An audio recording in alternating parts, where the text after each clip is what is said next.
Здравствуйте, в эфире «Настоящее время». С вами Наташа Мозговая. Главное в программе сегодня. Украина вспоминает Евромайдан и год, который изменил Европу. Православная армия, казаки и самосуд. Кто охраняет мир и спокойствие жителей Донбасса?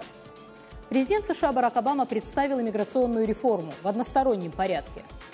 Как всегда, начинаем с Праги. Сергей? Спасибо, Наташа. События дня в настоящем времени из Праги. Я Сергей Дорофеев. Здравствуйте. Пламя высотой с пятиэтажный дом, убитые снайперами на улицах, черные лица от дыма горящих покрышек. Евромайдану год. Это был год, который изменил всю Европу.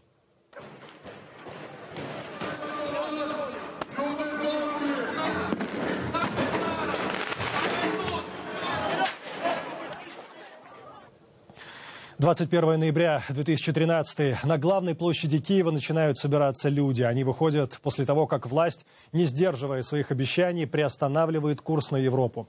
Через несколько недель центр Киева весь будет в огне.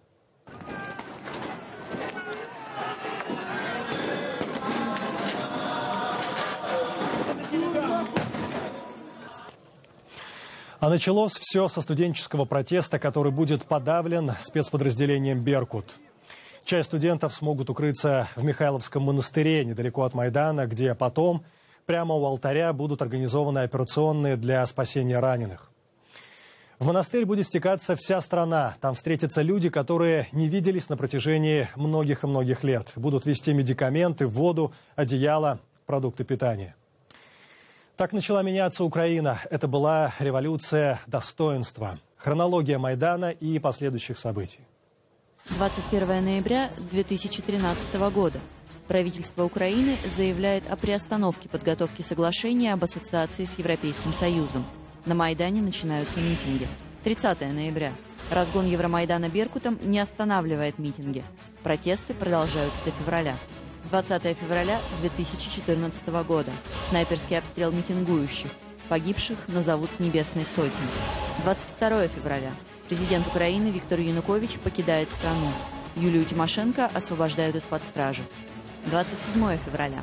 Захват административных зданий в Крыму пророссийскими боевиками. 16 марта. Референдум о статусе Крыма. 18 марта. Крым входит в состав России. 6 апреля. На юго-востоке Украины пророссийские силы захватили административные здания в Донецкой, Луганской и Харьковской областях. 11 марта. Донецкая и Луганская области проводят референдумы и объявляют суверенитет. 25 мая. Победа Петра Порошенко на внеочередных президентских выборах. 27 июня. Евросоюз и Украина подписывают соглашение об ассоциации. 17 июля. Крушение малайзийского Боинга на востоке Донецкой области Украины. 5 сентября. Подписаны Минские соглашения о прекращении огня. 6 ноября 2014 года. Возобновление активных боевых действий на востоке Украины. Евромайдан объединил Украину. Он начал отсчет новейшей истории страны. Как она изменилась за этот год? Что сами украинцы сегодня думают о европейском выборе?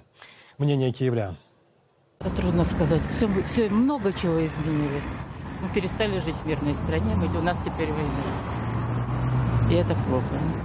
Но зато мы почувствовали себя народом, и это хорошо. А у нас другого выхода нет. Куда нам еще идти? Но у людей вот душа открылась. Они поняли, что такое вот... Они начали вот говорить открыто, свободно. Они сделали то, что у них на душе. Они сделали выбор, свой выбор. А ничего почти. Хорошего ничего не видно пока.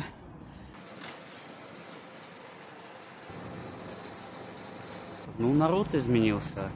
Народ все-таки смог доказать, что он независимый, и нужно все-таки считаться с народом, уважать то есть, чтобы были европейские ценности в Украине. То есть народ доказал, и особенно студенчество. Я считаю, что люди в нашей стране стали намного патриотичнее, понимают ценность нашей страны, наших ценностей все-таки. Намного больше стали разговаривать на украинском языке, это действительно радует. Пенсия, извиняюсь, я же пенсионер, извиняюсь, на месте стоит, цены поднялись. Что вам еще надо? Про войну я уже молчу. Хотите ли вы, чтобы Украина продолжала евроинтеграцию? Все хотят, и я хочу. Ну, почему? Надеюсь, что такого бардака, как сейчас, не будет. Каким был этот год для Украины? Что события на Майдане значат и для Европы, и для России? Политический обозреватель Брайан Уитмар и его взгляд со стороны. В этом году все сняли маски, показывали свое реальное лицо. На Украине, например. Раньше у нас была иллюзия, что Украина была расколенная страна. Проевропейский Запад, пророссийский Восток. Сегодня мы понимаем, что это неправда. Это просто неправда. Несмотря на что происходит в Донбассе, огромное большинство русскоязычных украинцев хотят вступить в Европу. Одесса, Мариуполь, Днепропетровск, Харьков. Все социологические опросы показывают, и деятельность этих людей или недеятельность показывает, что они хотят вступить в Европу. Они не хотят быть частью этой фантазии Владимира Владимировича о новой России. Либо с Донбассом, либо без Донбасса Украина идет в Европу. Ну, точно без Крыма. Ну, это посмотрим. Но Украина – это первая страна, которая должна быть сражается за вступление в Европу. Но это первый маск, который сняли в последнем году. Россия тоже сняла свой маск. Мне кажется, Россия плохо это скрывала. Но если была иллюзия раньше, эту иллюзию мы уже бросили. Вот. Намерение России к своим соседям, это видно сейчас. Россия не идет в Европу. Это точно. Но Россия показывала, что они не только что они не будут в Европе, но они не будут разрешать своих соседей идти в Европе без борьбы. Если раньше была иллюзия, что это так называемый мягкий авторитарианизм, который был в первые 2 срока Путина в Кремле, что это будет переход на более демократический систем после, что это переход на новый, более открытый России. Но мы бросили всю эту иллюзию. Вот. Россия будет твердой авторитарной системой, и это не идет на западное направление в ближайшем будущем. Еще вопрос стоит, как Европа будет реагировать на все это. Ну, все показывали свое лицо сейчас. Кто бы думал год назад, что было бы аннексия Крыма? Вам не кажется, что проглотив аннексию Крыма, проглотив, в принципе, то, что происходит сейчас в Донбассе, фактически Европа ничего не делает для того, чтобы противостоять Путину? Ведь Украина стала своего рода какой-то лакмусовой бумажкой отношений Запада и России. Много зависит от, что происходит на Украине сейчас. И это очень важно, не только на первом очередь для украинцев, но для Европы и для мира, что это новый эксперимент на Украине, на остальной Украине, не Крым, не Донбасс, что это будет успешно. Потому что если будет богатой, демократической, европейской Украине, это будет приостановить все империалистические амбиции Путина. Потому что не может быть никакой русский империалистический проект без Украины.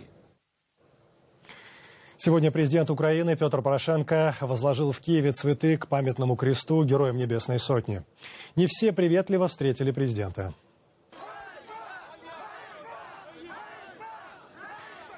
Крики «ганьба», «позор» сменились аплодисментами, когда Порошенко рассказал о решении подписать указ о награждении званием Героев Украины всех убитых из Небесной Сотни. Это программа «Настоящее время». Далее у нас эфир из Америки. Джозеф Байден прибыл в Украину. Вице-президент США заявил, что Вашингтон хочет помогать Киеву бороться с коррупцией и стабилизировать экономику. Наташа, мы ждем от вас подробностей. Вице-президент США Джо Байден прибыл с визитом в Киев, где он встретился с президентом Украины Петром Порошенко и другими официальными представителями. Байден сообщил о предоставлении дополнительных $20 миллионов в поддержку реформ в сфере судопроизводства в Украине. В общей сложности в этом году США пообещали Киеву $320 миллионов помощи, не считая гарантий по долговым обязательствам Украины. Байден в очередной раз призвал Россию соблюдать подписанные в Минске соглашения. Цитата: «Сделайте то, что вы согласились сделать, господин Путин». We spoke about the threat to Ukrainian Мы говорили об угрозе суверенитету и территориальной целостности Украины, которую представляет российская агрессия. Просто неприемлемо в 21 веке перекраивать границы в Европе или где-то еще при помощи силы, или вводить войска, поскольку не понравилось решение, принятое соседней страной. По сути, поведение России представляет вопиющее нарушение основных принципов нашей международной системы. Именно поэтому международное сообщество единогласно ответило, усиливая ваш голос, господин президент, голос всех украинцев, помогая украинцам защитить свою независимость и безопасность своей страны. Международное сообщество осуждает действия России, расширяя помощь Украине в области безопасности, применяя все более серьезные санкции по отношению к России за ее незаконные действия и не признает так называемых выборов, проведенных сепаратистами 2 ноября. Накануне эфира мы связались по скайпу с нашим корреспондентом Мирославой Гангадзе, которая сопровождает вице-президента Байдена, освещает его визит в Украину. Визит вице-президента Байдена в Украину имеет как символическое, так и практическое значение. Сегодня Украина отмечает годовщину революции, и только что, буквально полчаса назад, мы положили цветы вместе с вице-президентом к мемориалу погибшим во время революции и за этот год агрессии России. С практической точки зрения вице-президент Байден приехал для того, чтобы еще раз заявить о том, что Соединенные Штаты будут помогать Украине. Сейчас рассматривается вопрос о расширении помощи как финансовой вместе с европейскими институциями и АМФ, так и нелетальной оборонной помощи. Этот вопрос еще до конца не решен. Только что и как вице-президент Байден, так и президент Порошенко сделали заявление.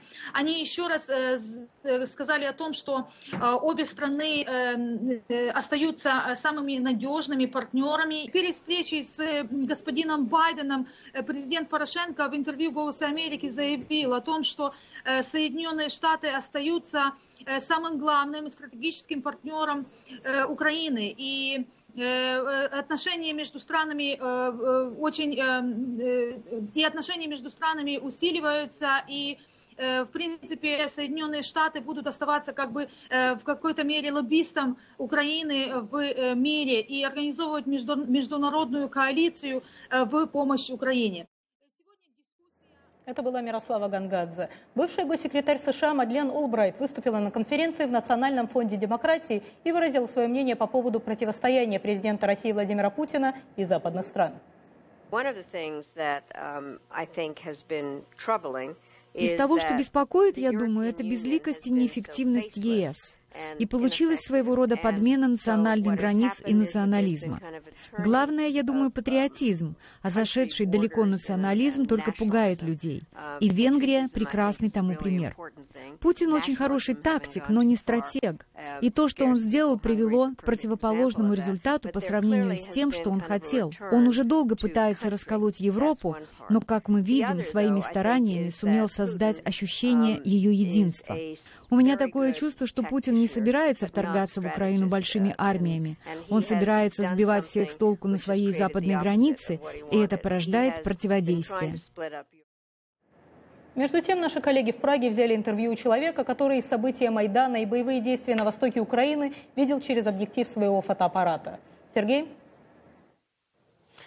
Да, Наташ, мы готовимся представить это интервью, а пока немного истории. За событиями на Майдане следует аннексия Крыма и боевые действия на Донбассе. Пророссийские силы захватили власть в Донецкой и Луганской областях и провели так называемый референдум о независимости. И все это происходит на фоне поддержки Кремлем сепаратистов и живой силой, и техникой. Минские соглашения, направленные на прекращение кровопролития, фактически провалились уже через неделю после подписания. Фотокорреспондент Петр Шоломовский находился на Донбассе в течение нескольких месяцев и вот только вернулся назад домой в Прагу. О продолжающихся обстрелах, о новых непризнанных властях и ДНР, и ЛНР с ним говорила моя коллега Шахида Якуб. Петр, ну вот вы уже приехали из Донбасса, вы провели там очень много времени, навидались всего, наверное, больше не поедете?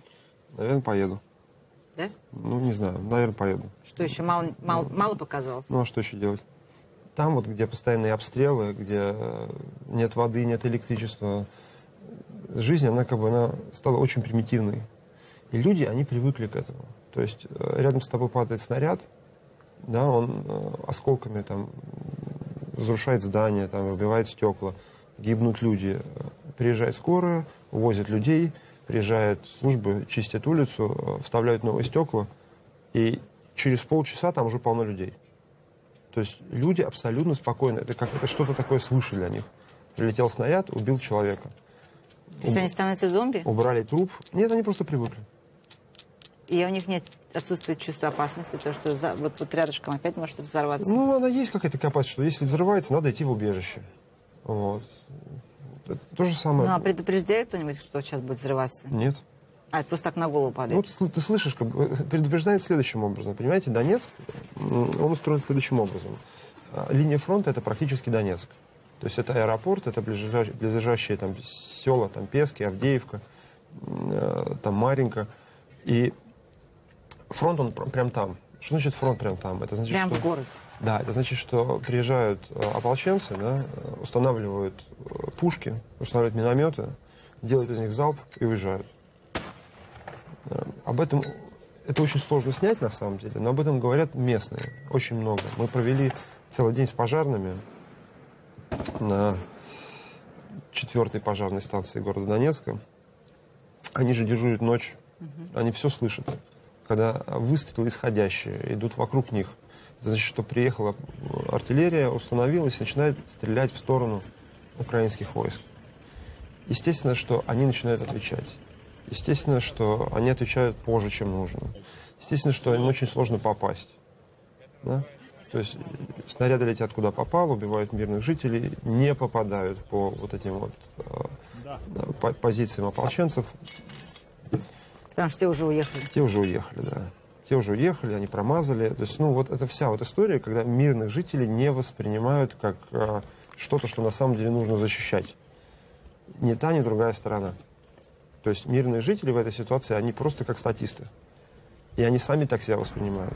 Что очень напоминает или джунгли, или любую точку мира, скажем, того же Сомалию, где происходит такая же бесхозность, безнаказанность и абсолютное бесправие. Вот в чем дело, как бы, да, люди, они... Общество, оно примитивизировалось, потому что очень многим людям там кажется, что вот олигархи — это плохо, коррупция — это плохо, да? Что еще плохо? Власть богатых над бедными, ну, это вот олигархия, да, в нашем случае, преступность плохо, вот все, что плохо, да, там, девушки, вызывающие себя ведут, это тоже плохо, там, устои рушатся, семья. Вот все, что им кажется плохо, они считают, что это надо убрать. И они это убирают так, как они это могут. Да, с помощью автоматов, систем реактивного залпового огня. И остаются фактически на ровном месте. И на этом ровном месте, как философы Древней Греции, да, как Сократ с Платоном, они начинают изобретать государство, право, вот эти свои новые сословия стражей и мудрецов. То, как это им видится там, где они находятся. Вот у меня такое ощущение, что если бы вы сейчас добавили какую-то религиозную подоплеку ко всем этим людям, ситуация бы напоминала исламское государство. Она есть религиозная подоплека. Понимаете, когда там, вас целится из автомата человек, на шевроне у которого написано «Русская православная армия», или там «С нами Бог», то оно как же сразу начинает напоминать Сомали. Спасибо большое, Петр. Не за что. Президент Литвы Даля Грибаускайте обвинила Россию в трусости, так как эта страна ведет войну в Украине, но отрицает это. По ее словам, такую войну выбирают те, кто боится на поле боя поднять свое знамя и кому стыдно снять маску. И другие темы. Барак Обама решил воспользоваться своим правом издавать указы. Президент США поделился мыслями о том, как решить проблему мигрантов, как воспринял его инициативу политикум Америки. Наташа, продолжайте. Спасибо, Сергей. Прождав год и так и не дождавшись от Конгресса иммиграционной реформы, президент Обама решил действовать в одностороннем порядке и представил собственный план иммиграционной реформы, который даст возможность 5 миллионам нелегальных иммигрантов выйти из сумрака и не бояться депортации, если они начнут платить налоги и в целом жить в соответствии с законом. План президента вызвал шквал критики. Его действия называют амнистией нелегальных иммигрантов, с чем сам Обама категорически не согласен. Мои действия не только законны, это те действия, которые совершали каждый президент-республиканец и каждый президент-демократ за последние полвека. И тем членам Конгресса, которые подвергают сомнению мои полномочия в том, чтобы сделать нашу иммиграционную систему лучше, или разумность моих действий там, где Конгресс не справился, я могу сказать лишь одно: примите закон. В свою очередь, с этими и другими доводами категорически не согласны оппоненты президента. Так, спикер Палаты представителей Джон Бейнер даже окрестил его императором Обамой. У нас в студии наш корреспондент Алекс Григорьев. Саш, вообще это достаточно рискованный политический ход для демократов. Что они от этого выиграют и почему эта тема вдруг стала настолько срочной? Ну, давайте посмотрим небольшой сюжет, потому что тема действительно очень сложная и неоднозначная. Примерно каждый 27-й житель Соединенных Штатов находится в стране незаконно и не имеет на руках американских документов. Точное число нелегальных иммигрантов, проживающих в США, никому не известно, однако эксперты предполагают, что их около 11,5 миллионов. Большинство из них – выходцы из Латинской Америки. Однако среди нелегалов есть уроженцы, вероятно, всех стран мира, в том числе и государств бывшего СССР. Несмотря на отсутствие паспорта, а иногда даже водительских прав, эти люди ведут обычный образ жизни, работают, правда, нелегально, рожают детей, которые становятся гражданами США, отправляют их в школы, пользуются различными социальными программами. Однако они не платят всех положенных налогов, потому что для этого требуется вступить в контакт с федеральным правительством. Попытки решить эту проблему так, чтобы и волки остались сыты, то есть не поощрять потенциальных нелегалов, и овцы целые, чтобы каким-то образом облегчить положение законопослушных иммигрантов и пополнить бюджеты, предпринимались неоднократно и с переменным успехом. Решение Барака Обамы позволяет получить легальный статус примерно каждому третьему нелегалу. Оно затронет около 3 миллионов 700 тысяч человек, не считая членов их семей.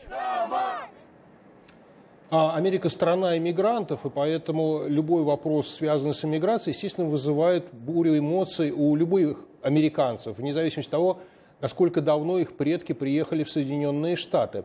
История с нелегалами назрела. Она назрела еще 1,5-2 десятилетия тому назад, когда огромное количество латиноамериканцев, в основном латиноамериканцев, стали проникать через южную, практически неохраняемую границу Соединенные Штаты. И этим пользовался американский бизнес, например, которому нужны были работники на фермах, сотрудники гостиниц, которые там подметали, убирали и так далее. Да?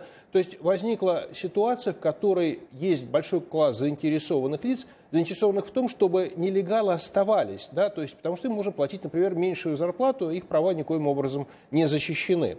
Попытки Конгресса, предыдущего президента Соединенных Штатов Джорджа Буша-младшего решить эту проблему каким-то образом, используя гуманистические статьи американского законодательства, результата не дали. Опять же, по многим причинам, в том числе из-за чистой воды политиканства. Законопроект Буша был торпедирован демократами, а вот попытки Обамы провести аналогичный законопроект были торпедированы республиканцами. Что могут сделать сейчас республиканцы? Они могут отказаться финансировать эти предложения Обамы. Ну, понятно, да, Обама заявил, что ни один преступник не сможет легализоваться в Соединенных Штатах. Для того, чтобы этого обеспечить, требуется, чтобы каждый потенциальный нелегал, который пытается получить официальные документы, прошел доскональную проверку. Вы представляете, сколько людей денег на это следует затратить, да? И они могут издать резолюцию, что, вероятнее всего, сделает Палата представителей, которая контролирует республиканцев, осуждающие действия президента, ну и могут подать в суд. Ну, будем следить за развитием событий, как говорится. Спасибо. Это был наш корреспондент Алекс Григорьев. Вы когда-нибудь видели настоящего живого рыцаря? Наш корреспондент Виктория Купчинецкая не только познакомилась и пообщалась с несколькими, но и узнала, что их волнует, чем они живут и что это значит быть рыцарем в 21 веке. Смотрите ее репортаж об ордене госпитальеров святого Иоанна Иерусалимского из Нью-Йорка. На второй улице в Манхэттене жизнь идет своим чередом. И трудно себе представить, что вот в этой православной церкви проходит церемония, которая вполне может перенести нас в Иерусалим XIII века. Люди в черных мантиях с белыми крестами на черных шелковых лентах. Посвящение шпагой во имя Отца и Сына и Святого Духа. Орден святого Иоанна Иерусалимского пополнился новыми рыцарями-госпитальерами. Граф Николай Бобринский, праправнук Екатерины Великой, возродил старинный мальтийский и православный орден в Америке в 70-е годы прошлого столетия. Его вдова продолжает гуманитарное дело. Я считаю, что орден – это зачаток Международного Красного Креста. Мы помогали людям, которые погибли в цунами, вот этих ужасных ураганах. Но мы тоже помогли девочке, которая не видела, мальчику, который не слышал. В XI веке рыцари-госпитальеры ордена построили больницу, госпиталь в Иерусалиме и помогали больным христианским паломникам. Это была организация монахов-воинов. После крестовых походов орден переехал на остров Мальта. А в конце XVIII века российский император Павел I стал его покровителем и великим магистром. Он создал католическое православное приорство. Хотел вырастить в России рыцарское сословие для борьбы с европейскими идеями революции. Какие у меня титулы? Да я тут посуду мою. Ну, это я шучу, конечно. Нужно всегда сохранять чувство юмора. Я князь Оболенский, прямой потомок Рюриков по мужской линии. И очень этим горжусь. Я являюсь приором Нью-Йорка ордена госпитальеров. Раньше в орден принимали за благородную кровь, а сегодня за благородные дела. В числе новоиспеченных дам и рыцарей инвестор в инфраструктуру стран Африки, борец за окружающую среду в Китае, активистка по борьбе с глобальной бедностью. И неважно, какой они религии, национальности и вероисповедания. Сегодня в мире существует серьезная необходимость в осуществлении гуманитарных проектов. Мы должны все вместе работать для перемен к лучшему. Рыцарь Максим Чернин вне ордена журналист и писатель. Почему же его, современного человека, привлекают эти регалии времен иерусалимских паломников? Во-первых, это красиво. Во-вторых, в форме и, так сказать, соответствует содержанию. Содержание тоже красиво. А вот что касается ордена, орден помогает в основном в Санкт-Петербурге, моем и твоем, насколько я понимаю, родном городе, детским домам, больницам и так далее. А есть ли у древнего ордена, как у масонов, тайная повестка дня? Например, господство над миром или восстановление монархии в России? Мы никогда о политике не говорим вообще. И я не думаю, что в России монархия теперь возможна. А Владимир Владимирович Путин не подходит на роль нового царя? Не думаю. Нет, он не подходит на царя. Он Наполеон. У него наполеоновский комплекс. Отделение ордена госпитальеров существует в других странах и в других штатах США. Недавно одно открылось на Гавайях. Среди рыцарей известный ученый, посол и бывший американский сенатор. Виктория Купчинецкая, Сергей Гусев, Нью-Йорк.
На этом у нас все. Вы смотрели программу «Настоящее время», которую для вас подготовили «Голос Америки» из Вашингтона и «Радио Свобода» из Праги. Заглядывайте на наш сайт currenttime.tv. Там много интересного. Кстати, пользуясь случаем, поздравляю наших коллег в Праге со Всемирным днем телевидения.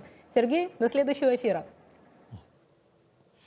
Спасибо, коллеги. Принимайте наши поздравления. Мы вас благодарим. Мы благодарим всех наших зрителей. Смотрите нас в социальных сетях и в эфире своих национальных телеканалов.